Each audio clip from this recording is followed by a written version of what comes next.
Thanks for joining us from the Ohio AgNet Voice You Know with the News You Trust studio. Sponsored by Family Forest Carbon Program, where we help family forest owners get paid to improve the health of their woods.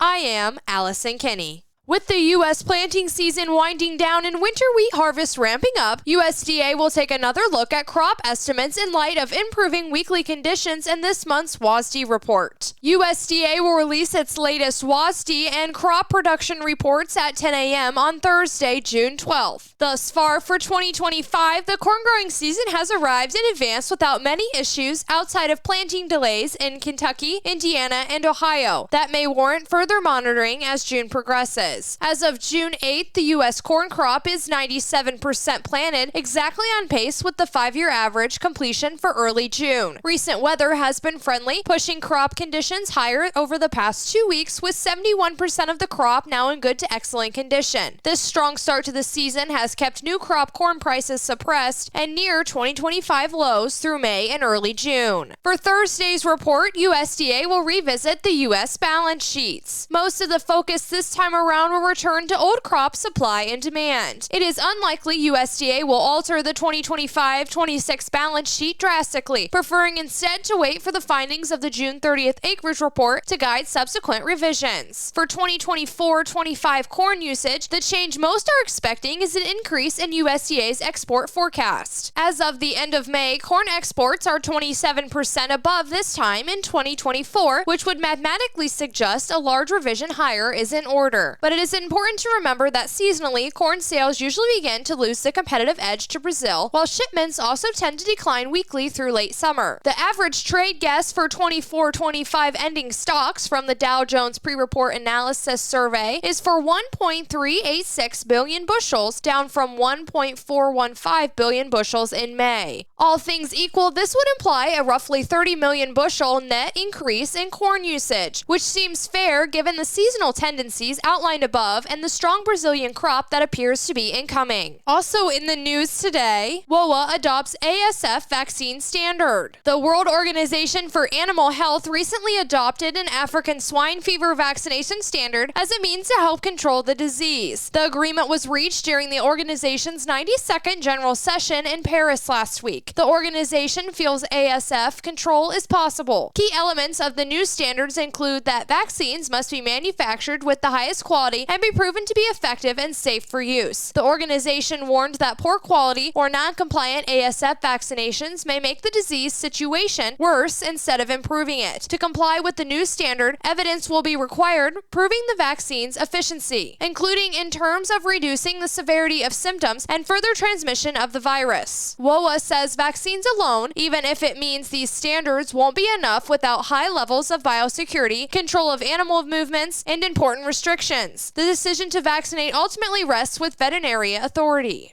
A healthy body needs good food. This summer, the Ohio Department of Education and Workforce is sponsoring Sun Meals, a summer food program where kids eat free. Children under 18 receive healthy meals and no sign-up is required. Locations may be right in your neighborhood. Call 1-866-348-6479 or visit education.ohio.gov/kidseat for meal locations and times. That's education.ohio.gov/kidseat.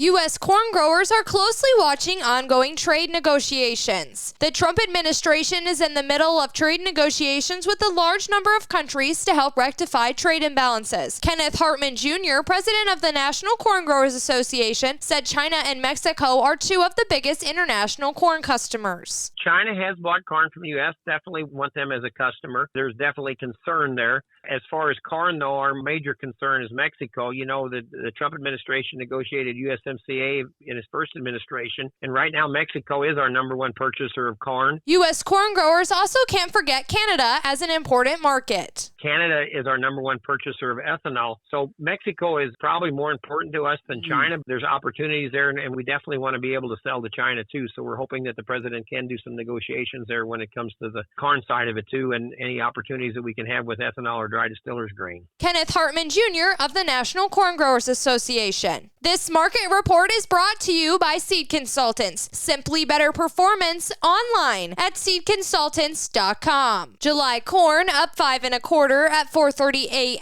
3/4. December corn up 2 even at 440. March corn up 1 3/4 at 455 1/2. July soybeans up 1 3/4 at 1057 3/4. November soybeans up 1/2 at 1031 1/4. January soybeans down 1/2 at 1044 1/4. July wheat down 7 1/2 at 534 1/2. September wheat down 8 1/4 at 548 3/4. December wheat down 9 even at 570 1/4. June live cattle up 7 cents at 227.07. August live cattle down $1.05 at 218.20. October live cattle down 22 cents at 215.65. June lean hogs up 37 cents at 103.15. July lean hogs up $1 at 108.20. And September feeder cattle up 205 at 312.75. Thanks for joining us, and this is the Ohio AgNet.